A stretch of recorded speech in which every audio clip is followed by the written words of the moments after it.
আপনারা দেখছেন KM TV public. বিশ্ব মানবতার কল্যাণের পথপ্রদর্শক বিশ্ব মহামানব হযরত মুহাম্মদ সাল্লাল্লাহু আলাইহি ওয়াসাল্লামকে অবমাননা কখনোই মেনে নিতে পারবে না, এমনটাই আবারও বুঝিয়ে দিলেন বাংলার হাজার হাজার মানুষ। আওলাদে মোজাদ্দেদ জামান ফুরফুরা শরীফের পীরজাদা শাহীন সিদ্দিকীর ডাকে বৃহস্পতিবার দুপুরে দক্ষিণ 24 পরগনার ভাঙড়ে ফ্রান্সের বিরুদ্ধে প্রতিবাদ মিছিলে গর্জে উঠলেন বাংলার বিখ্যাত আলেম উলামা থেকে শুরু করে শিক্ষক, প্রফেসর, বিভিন্ন ধর্মের ধর্মগুরু, বুদ্ধিজীবী সহ হাজার হাজার মানুষ। তিনি আমাদের ঈমান, তিনি আমাদের আবেগ, তিনি আমাদের ভালোবাসা। শুধু তাই নয়, আমার নবী, আপনার নবী, দয়ার নবী, নূর নবী, তিনি শুধু আমাদের নবী ছিলেন না, তিনি শুধু আমাদের রাসূল ছিলেন না। প্রফেট মুহাম্মদ সাল্লাল্লাহু আলাইহি ওয়াসাল্লাম তিনি ছিলেন এজ এ ফাদার, তিনি ছিলেন এজ এ টিচার, তিনি ছিলেন এজ এ ল গিভার, তিনি ছিলেন এজ এ ল মেকার, তিনি ছিলেন as a reformer of the society. যদি একবেলা না খেতে পেয়ে পেটে পাথর বেঁধে থাকতে হয়, আমরা পাথর বেঁধে থাকতে রাজি আছি। যদি জীবনটা চলে যায়, আমরা জীবনটা দিতে রাজি আছি। সরকারের দু আলমের এক পরিমাণ, এক শস্য পরিমাণ অপমান আমরা সহ্য করব না। পীরজাদা শাহীন সিদ্দিকীর নেতৃত্বে এদিন ভাঙড় কলেজ মোড় থেকে পদযাত্রা শুরু হয়, ঘটকপুকুর হাই স্কুল মাঠে শেষ হয়। সেখানে সমবেত হয়ে উপস্থিত বক্তারা ফ্রান্সের বিরুদ্ধে বক্তব্য পেশ করে এবং নবী মুহাম্মদ সাল্লাল্লাহু আলাইহি ওয়াসাল্লামের আদর্শ জাতি, ধর্ম, বর্ণ নির্বিশেষে সকলের সামনে তুলে ধরেন। আজকে আপনারা সবাই বুঝতে পারছেন রাসূলের সাল্লাল্লাহু ফ্রান্স থেকে যেভাবে অবমাননা করেছে, তার জন্য আজকে আমরা দাবি রেখেছি। আজকে আমরা ভাঙড় ঘটপুকুরকে আমরা অকেচো করে দিতে যাচ্ছি একটাই কারণ, ফ্রান্সের সব কিছু জিনিস বয়কট করতে চাইছি এবং আমরা ফ্রান্সের বিরুদ্ধে লাগাতার এইভাবে আন্দোলন করে যাব যতক্ষণ না তারা আমার রাসূল পাক সাল্লাল্লাহু আলাইহি ওয়াসাল্লামের ব্যঙ্গচিত্রকে যতক্ষণ না তারা তুলে নেয়। মূলত আপনাদের দাবি কি? আমাদের দাবি হচ্ছে ফ্রান্সের মাল আমাদের বর্জন করতে হবে, তাকে ক্ষমা চাইতে হবে। এক নম্বর, কত লোক হবে? 20,000-এর অধিক লোক হয়েছে আজকে। বিভিন্ন জায়গায় মানে এই ফ্রান্সের বিরোধী যে মিছিল হচ্ছে সেখানে প্রশাসন নাকি বাধা দিচ্ছে, কি বলবেন? না, এখানে প্রশাসন আমাদের সঙ্গে আছে, কোনো রকম বাধা দেননি, তারা আমার সমর্থনে, তারা আমাদের সকলকে সুন্দরভাবে নিয়ে আসছে র্যালিতে। আমরা র্যালিতে যখন আসছিলাম, প্রশাসন আমাদের সঙ্গে, থানা বলুন আর যারা ছিলেন সবাই সুন্দরভাবে আমাদের সঙ্গে ব্যবহার করেছে। তাদের কোনো রকমভাবে আমরা রাজ্য সরকার, পুলিশকে আমরা কোনোদিন খারাপ বলতে পারবো না, ঠিক আছে? তিনি হ্যাঁ বলুন। এবং ফ্রান্সের যে ব্যাপারটা হয়েছে সেখানে মোদিজি ওনাকে সাপোর্ট করছে ফ্রান্সকে, আপনি কি বলবেন? ভাই, সেখানে তিনি যদি আমার রাজ্যের কেন্দ্র যদি করে, আমরা রাজ্য তো পারবো না। আমরা মানুষ কিন্তু একটাই, মানুষের ভাগে একটাই মাত্রা। হিন্দু, মুসলমান, জৈন, খ্রিস্টান, বৌদ্ধ, নাসাই সকল ধর্মের কাছে একটাই, যে প্রফেট মুহাম্মদ সাল্লাল্লাহু আলাইহি ওয়াসাল্লামের উপরে যে করেছে সেইটাকে তুলতে হবে, তার কথাবার্তাগুলোকে উইথড্র করতে হবে, ক্ষমা চাইতে হবে, তবে আমরা এই পদযাত্রা শেষ করবো, নচেত এই চলেই যাবে, পরস্পর আমাদের চলবে ইনশাআল্লাহ। নবী মুহাম্মদ সাল্লাল্লাহু আলাইহি ওয়াসাল্লামের ব্যঙ্গচিত্র করে যারা আমার রাসূলকে অপমান করার চেষ্টা করেছে, তারা যাতে আগামীতে এই ভুল আর না করে এবং এই ভুলের পুনরাবৃত্তি যেন না তারা করে, এই বার্তাটাই আজকের এই অনুষ্ঠান থেকে আমি দিতে চাই। আজকের এই মঞ্চে দেখলাম একেবারে প্রতাপপুর পীরজাদারা এবং ফুরফুরা পীরজাদা সব মিলেমিশে একই ঘাট, কি বলবেন? এই যে দেখুন, এটাই তো আমাদের হওয়া উচিত। আল্লাহ পাক কোরআন শরীফের মধ্যে বলেছেন, ওয়া আতাসিমু বিহাবলিল্লাহি জামিয়া ওয়ালা তাফাররাকু, তোমরা মিলেমিশে থাকো, একতাবদ্ধ হয়ে থাকো। এবং এই মিলার একটা অন্যতম কারণ হচ্ছে যেখানে আমার নবীর আবেগকে নিয়ে খেলেছে, কারণ আমাদের ঈমান সর্বপ্রথম, আর ঈমানের জন্য রসুলের মুহাব্বতকে ওয়াক্ফ করা হয়েছে।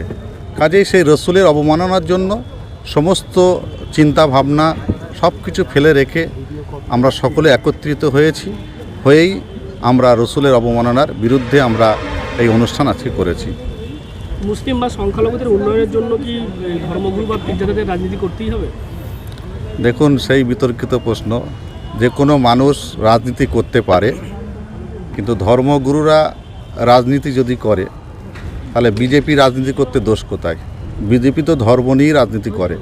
কোনো ধর্মগুরু যদি রাজনীতি করে, সে বিজেপির সমপরিমাণই অন্যায় করলো, ভুল করলো। কাজে কেউ যদি রাজনীতি করে, ধর্ম থেকে নিজেকে, ধর্মীয় বিধান পালন থেকে নয়, ধর্ম আবেগ থেকে নিজেকে সরিয়ে রেখে রাজনীতি করুক, আমার মনে হয় তাহলে ভালো হবে। যেমন সংখ্যালঘু বা মুসলিমদের উন্নয়নের জন্য মুসলিম নেতা প্রয়োজন, তেমন আমাদের মতো যারা অনলাইন চ্যানেল তাদেরও প্রয়োজন আছে। সেই জায়গায় যদি আমাদের উপরে কুরুচিকর মন্তব্য বা রিপোর্ট করে মুখ বন্ধ করার চেষ্টা হয়, তাহলে কীভাবে সমাজ এগিয়ে যাবে?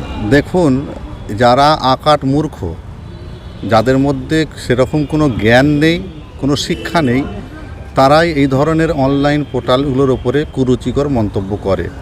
কারণ মিডিয়া জগৎ যে কোনো খবর যে কোনোভাবে উপস্থাপন করার তাদের অধিকার রয়েছে। কাজে আমার পক্ষে হলো না বলেই আমি তাদের কুরুচিকর মন্তব্য করব, আর আমার পক্ষে হলেই আমি তাকে আলহামদুলিল্লাহ ভালো বলবো, এটা হতে পারে না। তারা তাদের কাজ করবে, মানুষ যেভাবে নেবার সেভাবে নেবে। আমি দেখেছি ইদানিং আপনার এই ডিএনএন বাংলার একটা খবর প্রকাশকে কেন্দ্র করে বিভিন্ন মানুষ বিভিন্ন রকম কথা বলেছে। আমি তাদের কাছে ধিক্কার জানাচ্ছি, এবং এটা তাদের সংকীর্ণতার অভাব এবং তাদের শিক্ষার অভাবের জন্য এই কাজটা করেছে। আইনি পার্টিকে আপনি সমর্থন করেন? দেখুন, আমি তো নিজে কোনো রাজনীতি করি না, কাজেই সমর্থন নয় এটা আমি এইভাবে বলতে পারবো না, যেহেতু আমি নন পলিটিক্যাল। অতএব পলিটিক্যাল কোনো পার্টির কথা পলিটিক্যাল বিষয় নিয়ে তো আপনি যদি শিক্ষিত একজন, পলিটিক্যাল বিষয়টা নিশ্চয়ই আপনি একটু হলেও জানবেন, একটু অনেকটাই জানেন আপনি। বিহার যে ভোটে মিমকে দায়ী করা ভোট কেটেছে, তো এটা আপনার কি মনে হয়? আপনার কি মনে হয়? দেখুন, এইগুলো বিশ্লেষণ করা খুব কঠিন ব্যাপার, কাজে এই ধরনের প্রশ্ন আজকের জন্য না করলেই আমার মনে হয় ভালো। অবমাননার বিরুদ্ধে আজকে দেখলাম ফুরফুরা, প্রতাপপুর সব মিলেমিশে একাকার হয়ে গেছে, কি বলবেন? আলহামদুলিল্লাহ, ফুরফুরা প্রতাপপুর সবসময় এক ছিল। কিছু মানুষ ভুলভাল তথ্য বা কিছু মানুষের, আমরা মানুষ কখনো কিছু কমিটমেন্ট, এমন কিছু কমান্ড আছে যেটা মনে হয় যে আলাদা আলাদা, কিন্তু ফুরফুরা প্রতাপপুরের সম্পর্ক 10-20 বছরের নয়, প্রায় দাদা হুজুরের সময় থেকে সম্পর্ক, ফলে এটা কখনো আলাদা ছিল না। তো আজকেও নতুন কিছু না, সবসময় আমরা এক।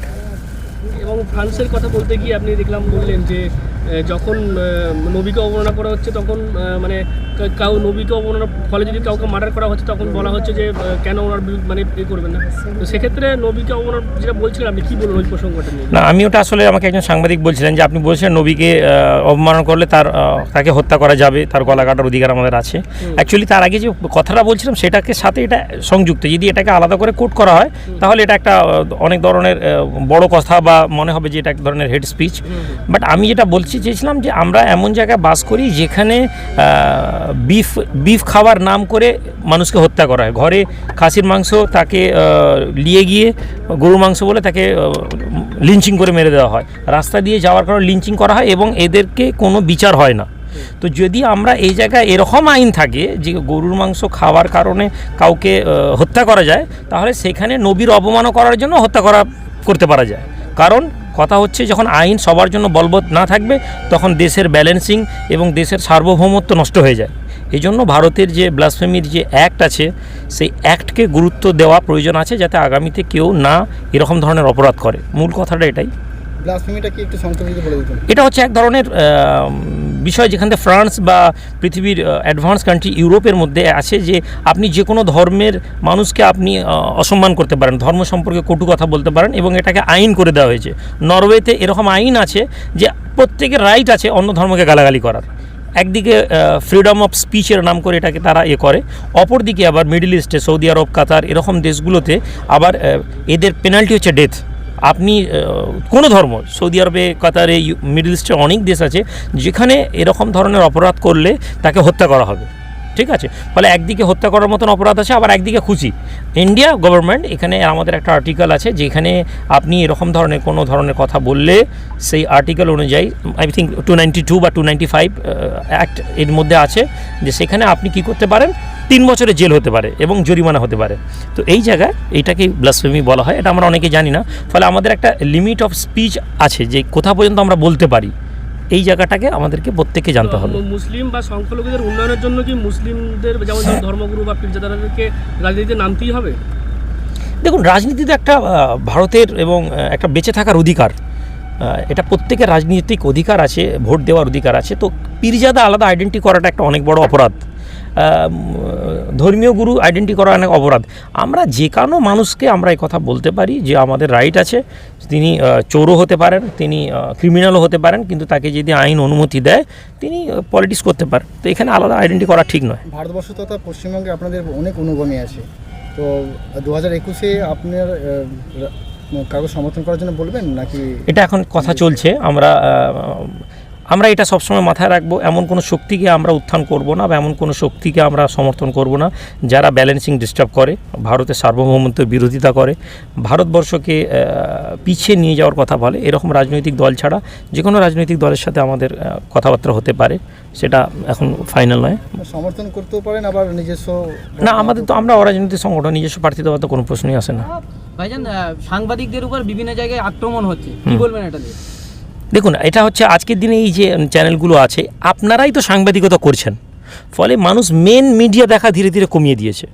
আপনাদের মতন মানুষ যারা নিজেদের অর্থ খরচা করে মানুষের কাছে খবর নিয়ে মানুষের কাছে পৌঁছাচ্ছেন, আপনাদের গ্রহণযোগ্যতা সমাজে বাড়ছে। আর এই গ্রহণযোগ্যতা বাড়ার কারণেই একটা শ্রেণী আছে যারা আপনাদেরকে আটকে দেওয়ার একটা সচেষ্ট আছে, যে এইভাবে করলে মেন মিডিয়াগুলো নষ্ট হয়ে যাবে। তো সেই জায়গায় আপনাকে চেষ্টা করা হবে, কিন্তু আপনারা এগিয়ে থাকুন। অল ইন্ডিয়া মাইনরিটি অ্যাসোসিয়েশনের একটা মিডিয়া সেল আছে, সেইখানে আমরা আইনি সহায়তা দেওয়ার সবসময় কথা বলি। যদি এরকম কোনো কাজে আপনাদের আসতে পারি তো আমি খুশি হব আপনাদের জন্য।